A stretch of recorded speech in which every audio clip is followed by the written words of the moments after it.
Social distancing is over with, but people are still feeling the effects of it. You just thought that it was okay to come up to me and grab my breast in a party setting because you're under the influence and I'm under the influence, and you thought that was your consent to go there. It's not. Humiliated in their darkest times, being intoxicated right out front of the doors of GJ's, just getting beat up and having people record it. And now you want to jump in and be in the same situation? This amount of freedom is like the most amount of freedom they're able to experience. They just say, hey, forget about it, let me do it all, right? And so taking the benefit of the doubt there of, maybe they really just don't know. Yeah. Welcome back to part 2 of Real Talk. In this segment, we sit down with students Kimora and Michael to get a more in-depth conversation going about what students can do to protect themselves from the violence that's been going on campus. We want to dedicate this series to first-year student Derek Correa. We are all hoping for a very speedy recovery from him. Please follow along and like and subscribe our channel for more content like this. Hi, friends. Thanks for coming back. We are joined now with Michael Bianco. I'm a brother with Gamma Theta Gamma. I'm currently holding the positions of secretary, academic chairman, and audio chairman. I'm also in the electrical program. And hey, you guys, it's your girl Kimora She. My major is business administration. I am also an artist. You can follow me and listen to my music on all streaming platforms. And I'm also the founder and the host of the podcast series here, The Artist Sit Down. So from here, we're going to be doing a little bit more of a discussion-based talk, giving more opinions about the situation that's been going on. So just to start us off, after the conversation that we just had with Julius, he mentioned believing that COVID is a really big factor in the influx of violence that we've been seeing on and off campus in the town of Alfred. Do the two of you believe that as a society of young people, we have gotten to the point of being socially and emotionally stunted as individuals? Yeah, I'll talk to that first. Social distancing through COVID. I worked in West Virginia during that time, and even working, you could see kind of a shift over the course of COVID of, the kinds of people that you interacted with. They were more focused on their phones. They were more focused on, just kind of like feeling good about what they were doing and then not caring about other people. And so they've lost that social aspect of empathy, of caring about other people's things, other people's belongings, and just lack of care, kind of feels. Yeah, we've gotten really selfish. Yeah, a little bit. Kind of is what you're getting at there. I can also definitely agree to that. And I definitely wouldn't say it's I wouldn't say selfish. What I would say is people have just become emotionally and socially unaware. And I can speak on that as to when I was in Alfred, prior to COVID, it was a lot of social activities. The SLC was completely packed. There was events going on all the time. Yes, there was incidents, but at some point in time, we all kind of knew how to be cordial to enjoy the moment. And what I would say is now transferring back to Alfred last semester, what I did realize about the students here is that they're not necessarily too worried about anything that's outside of themselves. And I think coming from high school and not being able to experience certain opportunities, like being able to party with your friends, having a proper prom, or being able to go out and just hang out outside because COVID's around, it kind of like created that distance between how to be able to socialize with other people and take into account other people's feelings versus what you just want to do in a space because you're there and you're under a certain type of influence, whether that be drugs or you're just really hyper. But I think just taking into accountability that, your presence in the spaces of others does affect the space that you're in. And you just kind of want to be mindful about, where you're directing that energy to when you're in these places. Yeah, absolutely. It's kind of unfortunate because we went from a time of having all of these school events going on campus, things that people would show up to. And now people in high school weren't able to have that, so they went off and did things on their own behind the backs of COVID restrictions. Yeah. So now what are they continuing to do when they don't have constant adult supervision? They just fell into that cycle. Yeah, constant acting out, unfortunately. And I've seen it over the course of being here. I got here in fall 21. That was the same year that I actually pledged. I was a transfer at that point, so I was already 21, so I could go to, the adult locations in town. And, just walking around, you could kind of see over from 21 to 22, there was that, influx of out of COVID people. And yeah, they really ended up kind of increasing the level of like just aggressive and just like agitation in the town. I can't say that it's like only their fault, but at the same time, it definitely increased over that year. And I remember specifically walking down Main Street and, some people who thought they were having a fun time decided to, roll a garbage can around on the main street and then eventually let go unintentionally and smashed into the hairdresser's front glass pane. I literally saw that happen. And yeah, it was like 4 or 5 people that were out on the town just not really caring. And so you are right on Main Street with your fraternity. Correct. And that's not the only situation that you've seen like this. No. Honestly, Main Street is a hotbed for a good chunk of stuff to happen. I've seen ambulances pull up with, someone lying face down in a lawn somewhere. I've seen people get arrested outside of GJ's. I've seen, all different walks of life, people getting into small squabbles, entire brawls, all different kinds of stuff. And to be fair, being a Greek house, and especially being on Main Street, we really got to, make sure that we're careful not to add anything to that kind of an environment, because it's self-destructive either way. You're going to hurt yourself or you're going to hurt someone else, and you're going to end up going to prison for it, realistically. And it's not a good look at all. And that's pretty much what I got for that. I definitely agree with you on that. And I would say that what I've noticed, because lately I haven't really been going to the events here. So, but I guess from an outsider looking in, I do see these events happen and occur when I am walking from campus, and I live off campus. So when I'm walking home and everything, I do see how rowdy people could get and how, excited or, under the influence, I know the whole scene. So it's kind of just, I think what it is. And I think a lot of the times the inappropriate behavior that people do present when they're in these spaces is just one, what I'm understanding is that a lot of people, because being supervised so long from their parents because of COVID restrictions and everything like that, or just in general with no supervision, a lot of the times being an Alfred, this is the most amount of freedom that a lot of students are able to experience, right? Mm-hmm. And so because this is a lot of like, this amount of freedom is like the most amount of freedom they're able to experience, they just say, hey, forget about it, let me do it all, right? And so being in that moment, being in that experience, wanting to live the life, the college life, you think in a certain situation you're supposed to act a certain way, right? But you're not keeping into consideration that what I'm doing and how I'm acting could affect other people. And so that's why being under the influence and who you're around while you're under the influence is very important. And I think a lot of the times it's going to take the people that you are partying with to really sit there and check you and say, hey, like, you're being a little too aggressive, you're being excessively whatever it is that you're doing, but it's too much of it. And maybe you need to just slow it down a little bit. Maybe if you had one too many drinks, maybe you had one too many pools, and it's just time to diet down. And I think being able to open that conversation and have those real conversation as real friends, or the people that you consider to be real friends, is really important, because it's going to help not only you keep your reputation here on a college campus, because that's where we still are. GJ's is literally right across the street, so it's literally it's not in a sense where it's far away.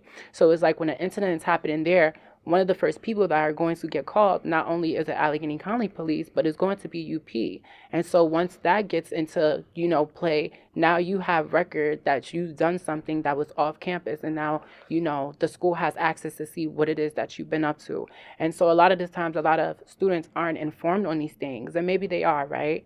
But at the same time, it's just really holding accountability that, hey, if I know I'm going to be under the influence and I get a little too drunk and I do act a little out of hand, even if I make a mistake, let me learn from it and understand not to drag it. Now, if you're somebody that you don't know how to handle yourself while you're under the influence, then maybe you need to start checking not being under the influence so much, because you don't want to continue to put yourself in situations that you're not going to be able to pull yourself out of.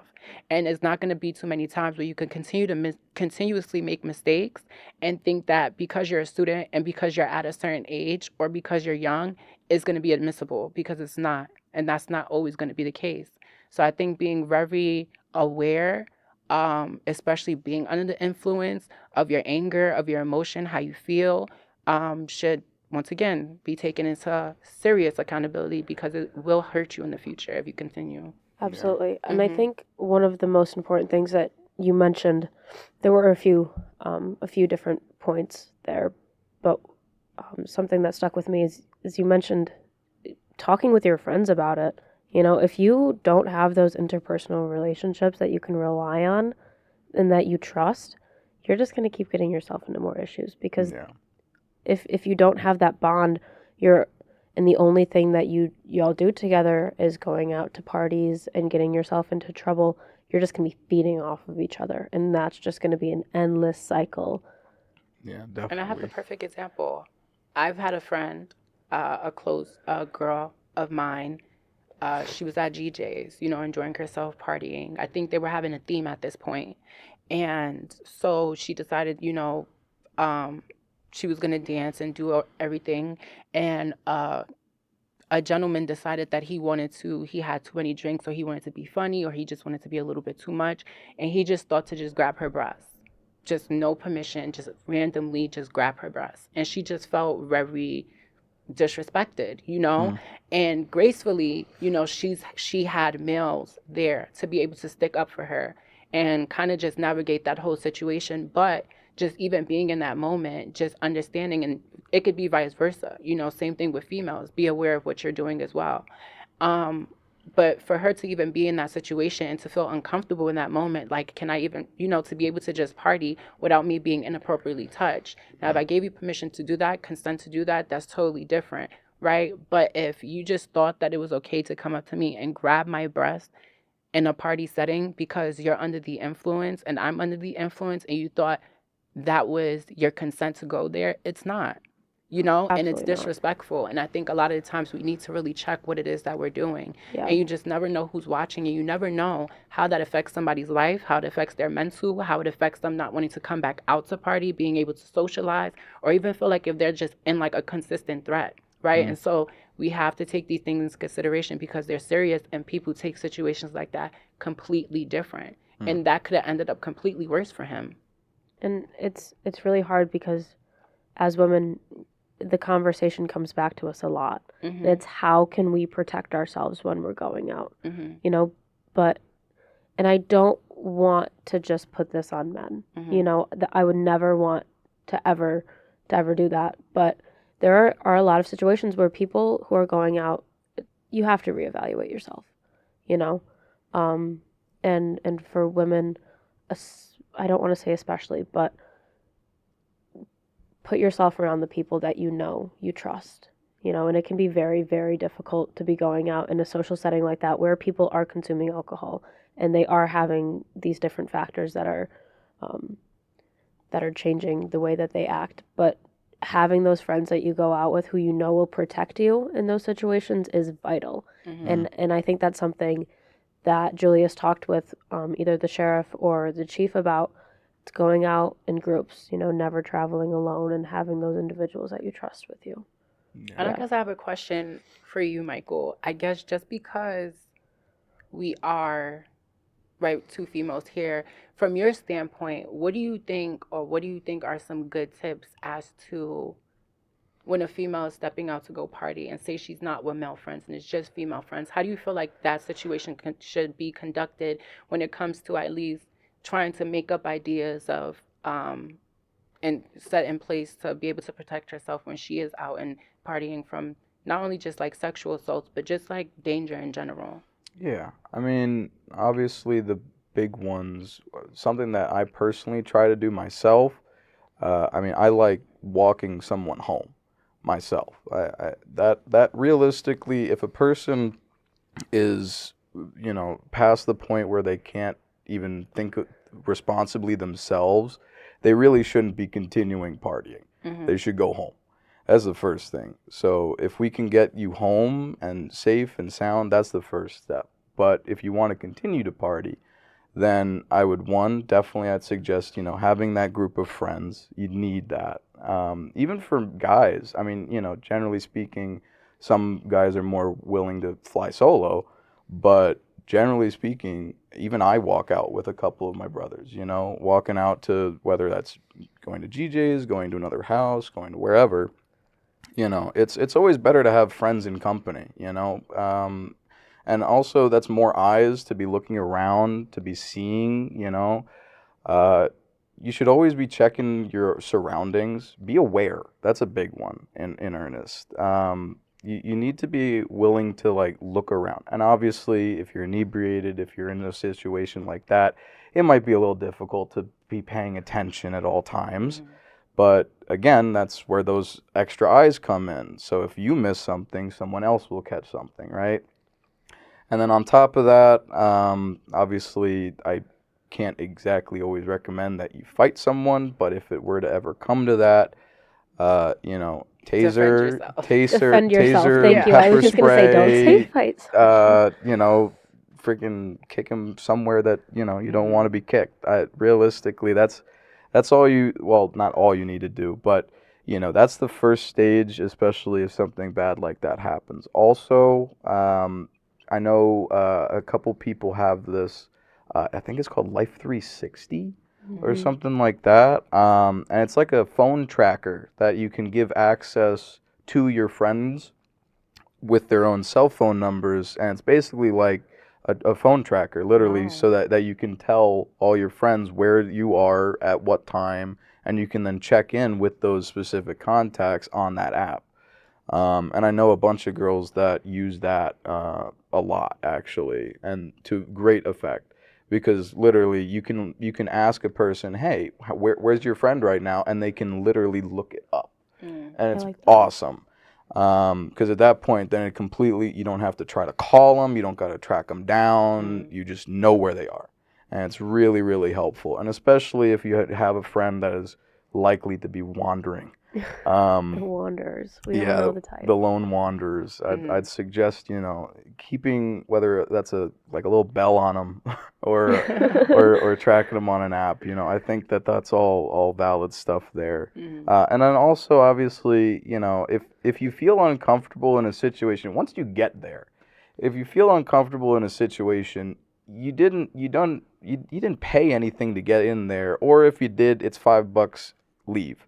If you really feel uncomfortable with the location, congratulations, you paid $5 to know that knowledge, basically. Yeah, exactly. Unfortunately, but that's how it ended up that night, Not every night's going to end up like that, but if you especially feel unsafe, unsure, or just, skeeved out about a place, leave. Straight up. Like that's honestly the biggest thing that I can say is, as soon as you get a little sense that something is off, or someone is, touching you or talking to you in a certain way that you don't like, or really anything, if you feel uncomfortable, you don't owe anything to that place to stay there. You can leave. And that is, in my opinion, one of the strongest things that you can do, especially, is then being responsible and like actually removing yourself from that situation. Again, I'm not saying that that's the best scenario every time, but just kind of all different variants there. No, but I do really want to thank you for the first thing that you said, that you talked about, coming from somebody who is in a sorority, who lives in a house. It means so much to people having like not just like a school organization, but a social organization, and especially somebody from that organization being able to say, we want to help you. If you are unable to get yourself home, please ask for help. Yeah. Because that's what we would expect, That's what and we that's want. what somebody, especially who is working at the school, would want to hear from somebody in your position. So I'm sure that means a lot to a lot of people. Yeah, and I can also talk on that as well. Every Greek house that A-State holds has to submit to the school a ready action plan, basically, and that's any form of event or anything that we host, or whether that's on campus or off campus. Basically, we need to make sure that it's safe and it's licensed by the school. I won't go into like the full details of the full breakdown there, but it lists out all the different ways that Greek houses intentionally make themselves safe for students, and to be fair, safer than most places. In earnest, I haven't heard much, on the regards of like bad stuff really occurring much at Greek houses, especially recently. Obviously, most of the unfortunate things that are happening in town are just that, in town. Yes, exactly. And if it's okay, I am just gonna revert us back to something that was again briefly touched on earlier. Sure. There's a lot of situations that we see ending up on social media. True. And there are some accounts, not gonna name names specifically, I don't think, but we hear about something that happened and we're like, oh my goodness, I saw this online, I saw this on Instagram. Yeah. And it's like we're pinpointing who's in the video and we're figuring out what happened. Yeah. Do either of you have opinions on how that makes it worse? I think, one, situations like that, they're just not funny, right? And if we're going to be serious and we're going to be real, social media is catching everything after that it happened, which means if you take social media out of it, somebody in real time is experiencing what's going on right there. And I'm sure you know that, right? But watching it from, once again, a third party perspective, you're watching it from someone else's lens. And that same person that is in that situation of recording, right, should honestly be the one to be laughed at, because you're sitting here and you're giving a certain type of audience something to laugh at, or something to be like Inspector whatever, Law and Order. And it's just like, when you, in that situation, you could have done something else to help. You could have took your phone out, right? Instead of recording, you could have called the cops, right? You could have called some type of help. You could have did something action-based to be able to help the person in whatever situation they're in. But instead, you decided to take your phone out, and the first thing is to record. Now, my opinion on people like that, right? I get it. Certain things in life that are happening are fascinating, and you've probably never came across it, right? Or, wow, this is the first thing that's happening to me. But understand that when you're in a small community like this, right, where it's not, especially where it's just two colleges, one on one side of the street and another one on the other side of the street, there are still regular people that live in this town, right? So you have to understand that they are going to be in fear when it comes to being able to walk out their house at a certain type of time, because anything that goes on when it comes to any of these two schools, they're going to think students have something to do with everything that's going on, right? Unless they're going into further details and saying like, hey, this person didn't go to this school, or this person didn't go to this school. But either way, because it's happening on the school ground and college kids are here and they know how rowdy that we can be, we're pretty much helping them create this like narrative that this is what it is. And I think, so when you do become the person that decides to create these social media pages to post videos that are showing other people's pain, it's kind of just an embarrassment to you, and you just look so bad. It looks so bad on your part. And that's just me saying it in a respectful manner, right? Yeah. It just looks bad on your part. And then the question that I want to ask is, what if it was you, right? Like, what if it was you and somebody decided, hey, instead of calling the cops because you're on the floor and you need so much help and you're possibly bleeding, I'm just going to record you because it's so funny right now. Like, so funny, in the moment, right? Like, I'm so high, I'm so drunk, like, it's funny. And it's not funny, because in that moment, you're expecting some type of help. So you have to really take yourself out of watching somebody's video and ask, dang, if I was that person, would I want somebody to be recording me while I'm really in pain, or while I'm unconscious, or where I'm too drunk that I fainted and I fell out, or that I need actual medical attention or help, and everybody's just sitting here recording me? Nobody's actually like calling for help, and now possibly because I could have been helped earlier, something even worse is going to happen because now it's taking even more time because no one is doing anything. So we need to kind of come out of this like world of nobody doing anything, because what if it was you? Display the actions that you want in this world from yourself first, so that when it does happen to you, people will help you out, or somebody will at least have a heart enough to help you out. Because honestly, if I see a person, and I'm gonna be completely honest, and even my pure heart still wouldn't do this, but in a petty world, right, or in an irrational world where I would give you the same treatment you give someone else, right? If I was to see you recording an incident of somebody that's been in a bad situation, and you're sitting here laughing, recording, or like shock and giggling and all of this, if it happened to you, if I was in a world where I didn't care, I didn't have the heart that I have, I would sit there and record you in your worst moment. And it's because you thought it was funny to do that to someone. So maybe you need to lay here real quick in this pain and understand what it's like for nobody to help you. And you wouldn't want that. No. Right? So it's just like, be attentive, be aware. You know, I get it. We're all under the influence. We're all like fascinated by things, but just be aware of what's going on around you, because it's not affecting you doesn't mean it's not affecting someone else, and it doesn't mean it's not affecting their family, and it doesn't mean it's not affecting the community that you live in.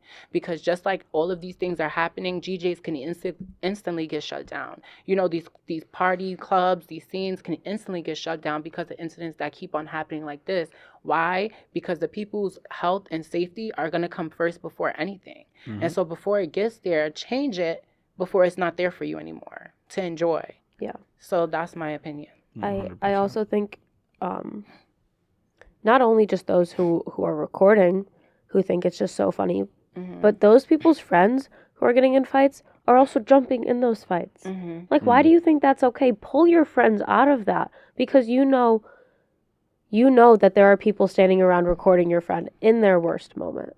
So why sit around and watch them get humiliated in their darkest times, being intoxicated right out front of the doors of GJ's, just getting beat up and having people record it, and now you want to jump in and be in the same situation? That's just outrageous. And so that's why I come to terms where I say, you know, sometimes people put themselves in a position where they make it seem like they have nothing to lose.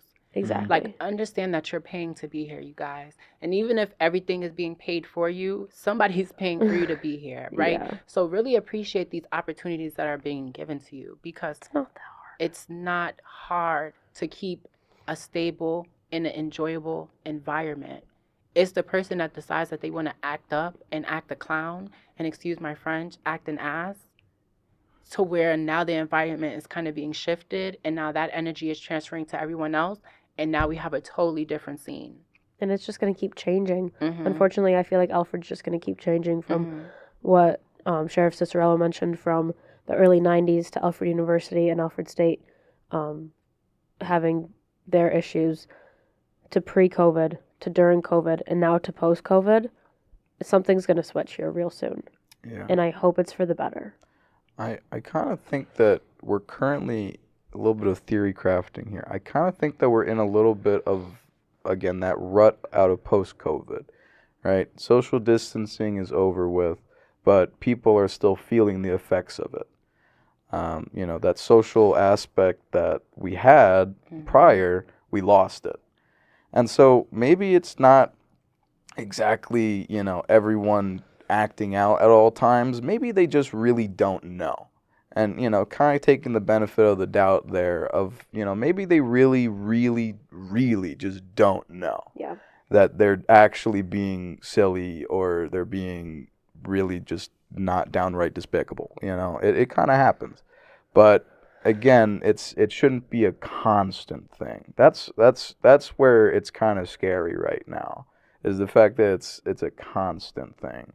If it were every once in a while you saw something, and then all for the next couple weeks, you know, it was quiet, That'd be one thing. That would be normal Alfred. But currently, it's been pretty darn consistent. And, that's kind of my thought process there is like maybe people just really don't know that, they're acting out or that they, are being irresponsible. Or maybe they're perfectly aware and they just are using it that as an excuse. I really don't know. And I'm not gonna sit there and say that I know what everyone is thinking. So No. that's just kind of my thought process there of like what kind of why or how could these people be thinking the way that they do. No, and that's why we sit down and we have discussions like this. Right. It's not only to put out awareness, but it's also to get the conversation started. Yeah. Start talking to your friends. Start having these discussions. Why are we acting this way? Why are people coming in from out of town to cause issues here, you know? And what can we do to prevent this and to make it easier for ourselves?